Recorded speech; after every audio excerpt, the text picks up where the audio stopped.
Kemarahan Ketum PSSI bungkam para pengkritik, olesan pelatih striker timnas mulai membuahkan hasil. Shin Tae-yong pelatih pembunuh karir lawan. FA Australia resmi mengumumkan perpisahan dengan Graham Arnold sebagai pelatih timnas Australia. Sang pelatih disetujui untuk mundur oleh Dewan Direksi FA. Kini, FA Australia bergerak cepat untuk mencari pengganti Arnold.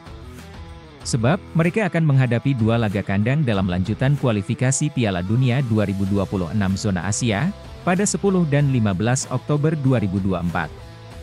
Mundurnya Arnold terjadi setelah timnas Australia ditahan timnas Indonesia 0-0 pada matchday 2 kualifikasi Piala Dunia 2026 zona Asia. Duel itu berlangsung Selasa 10 September 2024 di Stadion Utama Gelora Bung Karno. Kegagalan mengalahkan Indonesia itu membuat posisi Australia terancam di grup C, putaran 3 kualifikasi Piala Dunia 2026 zona Asia. The Socceroos baru mengemas 1 poin dari 2 laga. Saya mengatakan setelah pertandingan melawan timnas Indonesia bahwa saya harus mengambil beberapa keputusan, dan setelah melakukan refleksi mendalam, firasat saya mengatakan bahwa inilah saatnya untuk melakukan perubahan, baik untuk diri saya sendiri maupun program Australia.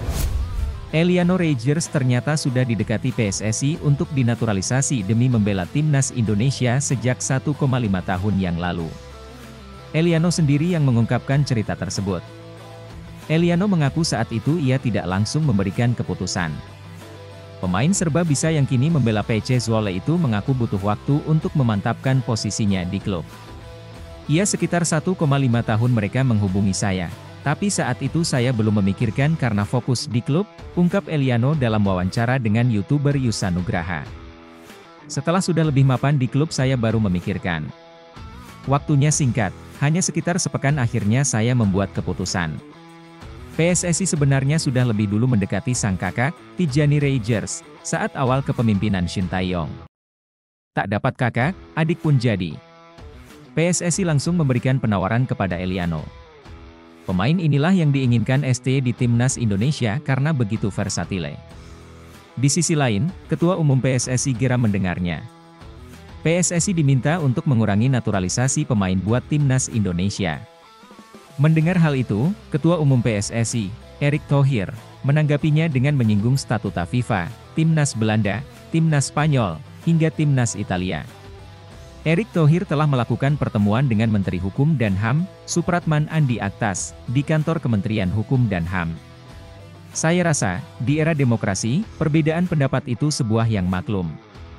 Namun, saya dari PSSI, dan saya yakin, Pak Menteri, pemerintah, kita harus mempunyai target untuk perbaikan prestasi timnas Indonesia, ujar Erick Thohir, itu yang utama. Cara-caranya pun terhormat. Kenapa? Aturan FIFA menjelaskan, setiap negara boleh menaturalisasi semua pemain, katanya menambahkan. Itu yang utama. Erick Thohir pun memberikan contoh. Beberapa timnas, seperti Belanda, Prancis, Spanyol, dan Italia, juga mempunyai banyak pemain keturunan. Itu semua tidak melanggar aturan FIFA. Bola itu merupakan event global, dan semua terbuka menurut aturan FIFA, yaitu pemain naturalisasi yang bermain di liganya selama 5 tahun, atau yang punya darah bapak, ibu, kakek, nenek. Efek hadirnya pelatih striker asal Korea Selatan Yeom Ki-hun, nampaknya mulai terasa. Penyerang timnas Indonesia yang menjadi langganan pilihan Shin Tae-yong berhasil cetak gol di BRI Liga 1. Ramadan Sananta menjadi yang pertama, penyerang Persisolo itu berhasil mencetak gol dengan akurasi tinggi, ke gawang Madura United. Mendapat umpan terobosan dari Musa Sidibe, Sananta berhasil menciptakan gol indah ke gawang Laskar Sapekrap. Selain Sananta, striker Persebaya Malik Rizaldi juga berhasil membuktikan diri sebagai penyerang andalan Bajul Ijo. Bahkan, Rizaldi mencetak brace saat Persebaya berhasil menumbangkan Persisolo dengan skor 2-1. Kini, Persebaya sudah bersanding dengan Borneo FC di papan atas BRI Liga 1. Untuk sementara Malik Rizaldi menjadi striker subur Persebaya karena penyerang asing Bajul Ijo Flavio Silva masih belum pecah telur. Terbaru dan paling mengejutkan kemudian hadir dari Hoki Caraka. Striker timnas Indonesia itu juga tidak kalah gacor dengan Sananta dan Malik Rizaldi.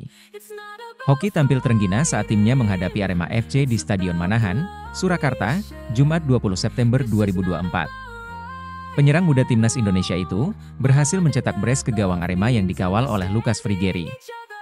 Hebatnya lagi, 2 gol dari Hoki Caraka tersebut dibuat dengan cara yang indah, serta menjadi kado kemenangan pertama PSS Sleman di BRI Liga 1. Penampilan Sananta, Malik Rizaldi serta Hoki Caraka tentunya menjadi angin segar bagi skuad timnas Indonesia yang berjuang di kualifikasi Piala Dunia Zona Asia. Striker saat ini menjadi sorotan di skuad Garuda. 2 pertandingan pertama melawan Arab Saudi dan Australia menjadi bukti jika ketajaman para penyerang Garuda masih harus terus diasah lagi. Mauro Zijlstra meyakini timnas Indonesia punya peluang bermain pada ajang Piala Dunia. Namun, pemain yang disebut masuk daftar naturalisasi itu menilai Indonesia masih butuh waktu untuk bisa menembus Piala Dunia. Saat ini, timnas Indonesia memang sudah melaju cukup jauh untuk mewujudkan impiannya tersebut. Menembus putaran ketiga kualifikasi Piala Dunia 2026 Zona Asia menjadi pencapaian baru skuad Merah Putih. Namun, Mauro Zijlstra punya pandangan lain. Menurut pemain asal Volendam itu, merebut tiket lolos ke Piala Dunia 2026 memang tak mudah digapai. Namun, target ini bisa diwujudkan dalam 10 tahun ke depan. Piala Dunia 2026 mungkin datang terlalu cepat, tetapi Indonesia punya potensi untuk ikut Piala Dunia. Saya kira, hal itu bisa diwujudkan dalam 10 tahun ke depan. Perjalanan Shin Tae-yong sebagai pelatih timnas Indonesia telah memakan beberapa korban. Paling tidak, pada level senior, ada 5 pelatih yang dipecat atau mundur karena Shin Tae-yong dan timnas Indonesia. Di bawah kendali Shin Tae-yong, prestasi timnas Indonesia naik signifikan. Walau belum ada trofi, kesuksesan lolos ke babak gugur Piala Asia 2023 dan putaran ketiga kualifikasi Piala Dunia 2026 jadi capaian penting, karena berhasil mengangkat derajat dan martabat timnas Indonesia. Menariknya, di balik prestasi yang diberikan Shin Tae-yong pada timnas Indonesia, ada orang-orang yang jadi korban. Ada pelatih yang harus kehilangan pekerjaan karena timnya dikalahkan skuad Garuda racikan Shin Tae-yong. Pertama ada Troussier. Philippe Troussier harus kehilangan jabatan sebagai pelatih Vietnam, usai kalah dari Indonesia. Bukan hanya sekali, akan tetapi 3 kali kalah secara beruntun termasuk di Piala Asia 2023. Bagi Troussier, Indonesia adalah mimpi buruk. Sebelumnya, pada 2004, Troussier kehilangan pekerjaan sebagai pelatih Qatar usai kalah dengan skor 1-2 dari Indonesia di Piala Asia. Sebelum Troussier, ada Tan Cheng Ho, yang harus purna tugas lebih cepat setelah hasil lawan Indonesia. Tan Cheng Ho mundur dari posisi pelatih Malaysia pada akhir 2021, setelah gagal di Piala AFF 2020. Kekalahan 1-4 dari Indonesia sekaligus jadi laga terakhir Tan Cheng Ho sebagai pelatih Malaysia. Selanjutnya, langkah Tan Cheng Ho yang mundur usai Piala AFF 2020, diikuti Tatsuma Yoshida. Dia meletakkan jabatan sebagai pelatih timnas Singapura, usai kalah dari Indonesia racikan Shin Tae-yong. Singapura berjumpa Indonesia di semifinal Piala AFF 2020. Laga leg pertama berakhir imbang 1-1. Leg kedua berjalan dramatis, sebelum dimenangkan Indonesia dengan skor 4-2 lewat extra time. Lagi-lagi memakan korban. Shin Tae-yong adu taktik dengan Viteslav Lavika, di kualifikasi Piala Asia 2023 lalu. Indonesia berhadapan dengan Kuwait pada matchday pertama grup A. Skuad Garuda menang dengan skor 2-1. Kuwait gagal lolos ke putaran final Piala Asia 2027. Kuwait berada di peringkat ketiga klasemen akhir grup A. Pada akhir cerita, Viteslav Lavika dipecat dari posisi pelatih Kuwait. Graham Arnold jadi korban terbaru dari Shin Tae-yong. Graham Arnold memilih mundur dari kursi pelatih Australia usai bermain imbang 0-0 lawan Indonesia di kualifikasi Piala Dunia 2026. Bagi publik Australia, hasil imbang lawan Indonesia terasa sangat pahit.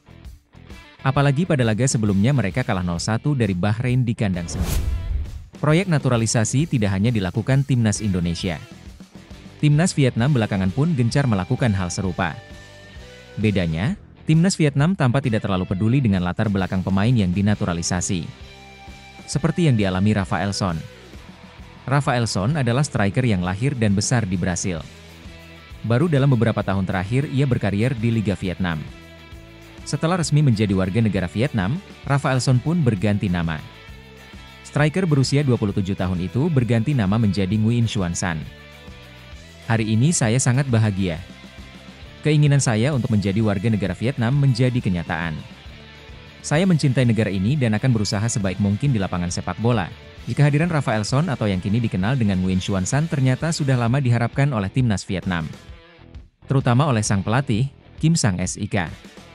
Bahkan, The Thao 247 menyebut Nguyen Xuan San akan segera menjalani debut bersama timnas Vietnam di Piala AFF 2024.